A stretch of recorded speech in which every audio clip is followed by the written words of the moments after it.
Also tonight, the race for a coronavirus vaccine nears the finish line.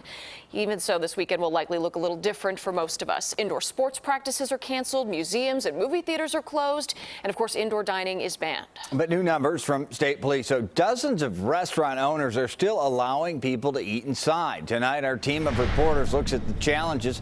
We start with CBS 2's Chris Ty.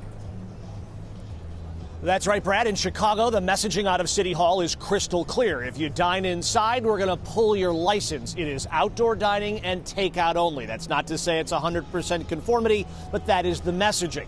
But from some city halls in different pockets of this state, there is a different message as far as telling the police department to turn a blind eye when it comes to Governor Pritzker's indoor dining ban.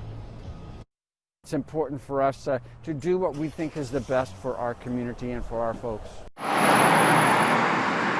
And what's best is to continue indoor dining, according to some suburban mayors. The health of Main Street, they say, versus what the governor calls the health of the state. What is it going to take to get you to be a part of the solution? Local police wouldn't go in and stop them for that. But they would go in if they violated your policies. Yes, okay. that is correct. Cities like Woodstock and McHenry drafting policies allowing indoor dining as long as group sizes are limited to 6 household members, tables separated by 8 to 10 feet, with reservations mandatory, which made us wonder, can mayors just flout or disregard the orders of a governor?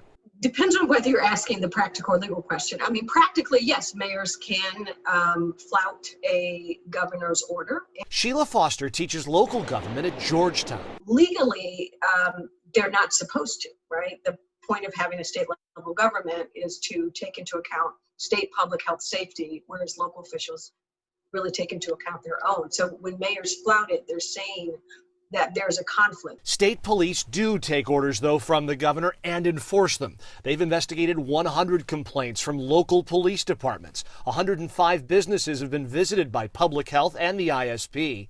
5 misdemeanors have been issued for violators, all of them downstate. 25 local health departments have asked the state police for help after operators failed to comply. And you believe this is not about an on-off switch, whether you completely shut down or not, but about a dial up and down and more targeted responses. I think that's a reason to give mayors a lot more room here, even in an emergency, particularly an emergency that goes on for so long.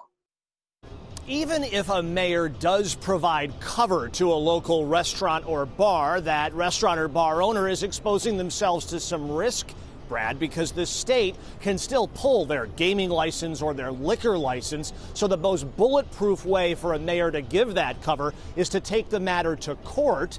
And thus far, as we come on the air here this Friday night, there is no mayor that has successfully won that court fight.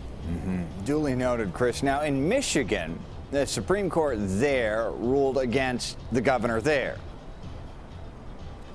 That's right. Governor Whitmer had the period of time where there was an executive order because it was an emergency.